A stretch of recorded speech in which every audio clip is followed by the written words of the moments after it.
Shalom, shalom, bien-aimé dans le Seigneur. Na méditation, la biso na tongo la lelo poto kota na partage tokotanga.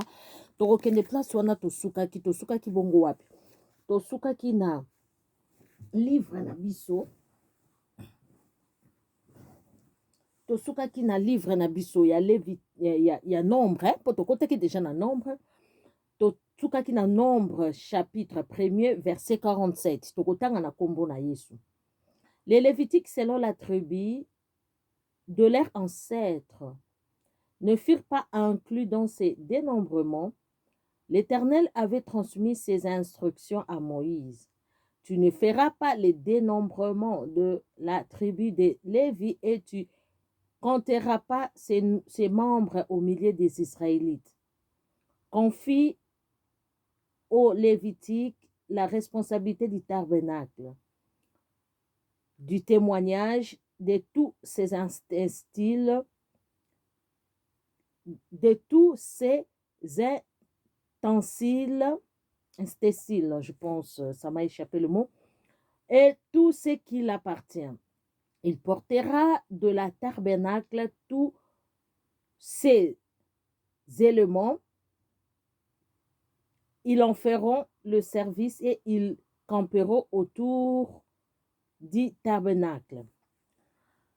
Awa, peuple d'Israël, nzamba azolobake, azobana Moïse, okosala dénombrement, okompte peuple nyonso ya tribu nyonso, tribu ya Benjamin, tribu ya Boye, recensement au fait. Okokonte bango, mais sauf okosala dénombrement te ya balevi. Balevi bazalaki banani baza ba peuple oyo, bazalaki destiné kaka na service ya Nzambe. Balobi bango babandosala kaka musala ya Nzambe. Bango bakoki kokonte bango te. Pourquoi bakoki kokonte bango te? Parce que bazalaki peuple moko oyo Nzambe atiaki mise à part. Alongolaki bango ndire na mokili. Abwaki bazala compter parmi bato ya mokili. Abwaki bazala compter parmi bana na Israël. Donc alingaki bango bazala compter parmi kaka bana na ye moko. Bana na Nzambe. Bango etikali bongo. Yango wana ndeko soki Nzambe atie mise à part ezalaki likambo moko esengo makasi. Yango moni bato mingi balingaka kaka makambo kozonga na mokili. Mais Nzambe atie yo mise à part. Toke lisusu na Nombre chapitre 2. Awa babi organisation du camp d'Israël. Awa siko bakomi kosala ba organisation na bango. Totanga. L'Éternel dit à Moïse et à Aaron: les Israélites camperont chacun près de son étendard, sous les enseignements de sa famille. Ils camperont à une certaine distance, tout autour de la tente de la rencontre. Ceux qui camperont à l'est, du côté de son soleil levant, seront sous un étendard du camp de Juda. Répartir dans leur corps d'armée, la camperont le prince de Judée, Judéenne,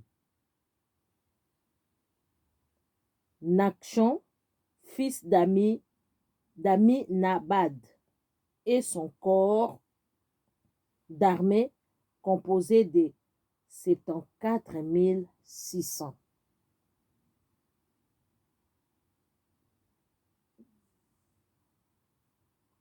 Tu vois? Awa Nzambe azosala organisation. Bien aimé dans les Seigneurs, Nzambe na biso aza Dieu d'ordre. Nzambe alingaka na toute chose. Asala organisation. Ngozomona ba pays na biso. Oyo bazosalela Nzambe comme il faut te. Chaque jour désordre ezali. Chaque jour makambo mabe ezali parce que ata kaka pays te, ata kaka ndako oyo organisation ezate. Bazana ordre te. Batambola malamu te. Yango Nzambe a préféraki kotia bana na Israël d'abord en ordre. Kotia bana na Israël d'abord kopesa bango ba instruction. Bongo po bayeba kotambola. Toke lisusu kaka na Nombre 2, mais cette fois-ci toujours au verset 17. Ensuite partira la tente de la rencontre avec les camps des Lévitiques, des Lévites placés au milieu des autres camps. Ils suivront dans la marché d'ordre dans lequel ils iront camper chacun à sa place, selon son étendard. Mais nzambe androkoyesa bango mutu na mutu akokampe kaka, donc akokampe kaka otutu neti ya ndako na ye. Nzambe androkoyesa bango bazala mosika te, atiaki bango en ordre. Préparation mpona komba, préparation mpo ndenge nini bakotambola, ndenge nini bakokende na terre promise. Atie mutu na famille na ye, mutu na clan na ye. Bandeko yango moni nzambe apesaka biso famille pas pour rien. Eza bato mosusu banegligeaka famille. Famille na yo nano oyo oza nano papa mama bana avokoma nano okende koélargir famille. Il faut nano kozwa yango en considération pour que famille na yo ezala organisée. Comme Josué alobaki, moi et ma maison nous servirons l'Éternel. Eza pe na bato mosusu okomona famille na ye atonga yango na kindoki, okokuta kuna désordre, okokuta kuna papa abimaka na bana na ye po azwa mbongo, okokuta kuna mama ndoki akanga bana ne mabota akoma mwasi ya bana ne ya butu. Ça ce sont des désordres, parce que satana azalaka le contraire ya nzambe. Yaya kaka na ba désordre. Yango wana tika ete famille na yo ezala en ordre na nzambe Yesu Masia. Toke ka na nombre wana 2, mais toke na chapitre 30 na verset 32. Tels sont les Israélites dont fit dénombrement en fonction de leur famille. On dénombra au total parmi eux qui formèrent le camp selon leur corps d'armée. On a armée. Bâtier 6 003 500 000, 6 millions et 3 500 000 hommes. Conformément à l'ordre que l'Éternel avait ordonné à Moïse, les Lévitiques ne furent pas inclus dans le dénombrement effectué au milieu des Israélites. Les Israélites se conformèrent à tous les ordres que l'Éternel avait ordonnés à Moïse. C'est ainsi qu'ils campaient selon leur étendard, et c'est ainsi qu'ils se mettaient en marche chacun en fonction de son clan, suivant sa famille. Donc nzambe atiaki bango en ordre, barme na bango, makambo na bango nyonso yango babandaki kolonga bitumba mpo bazalaki bango nyonso d'un commun accord. Chacun na famille na ye azokombattre, chacun na famille na ye. Yango mpe makambo fo tosalaka na Congo.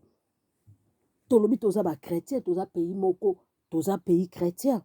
Il faut vraiment tobandaka ko prier famille na famille en ordre avec Dieu. Ndenge bana Israël basalaki, balevi pe, balevi babanani ba serviteur de Dieu ya solo. Oyo na Congo bazo salela nzambe na désordre te, akokotisa ba franc-maçonnerie, akokotisa ba biloko ya ba satanisme na kati te. Bango wana nde oyo basukoli maboko na bango, bango wana nde bakozala dénombré te. Pourquoi? Baza mise à part po na nzambe. Bango nde soki bazalaka na Congo, soki pe bazali nde bakoki kosangana pona kotumba mbeka pe okomona Congo na biso ekokende liboso. Donc voilà, nzambe alobaki basala dénombrement, batia mise à part oyo ezali Lévi, parce que Lévi soki aza makasi, Lévi eza nini ba serviteur de Dieu na moi ya lelo. Soki baza en ordre na nzambe, soki bazotala ni à gauche ni à droite, bango nde moto baedaka mpo mboka ekende liboso, parce que bango bakozala kwa monoko na nzambe. Mais tozomona lelo nini balevi babeba bamélange or nzambe bamélangeaka ye te. yango tozomona makambo ekomeli biso ebele na mboka Congo. En tout cas tosambela makasi tosala tokende tozala en ordre na Nzambe. Nzambe apambola biso.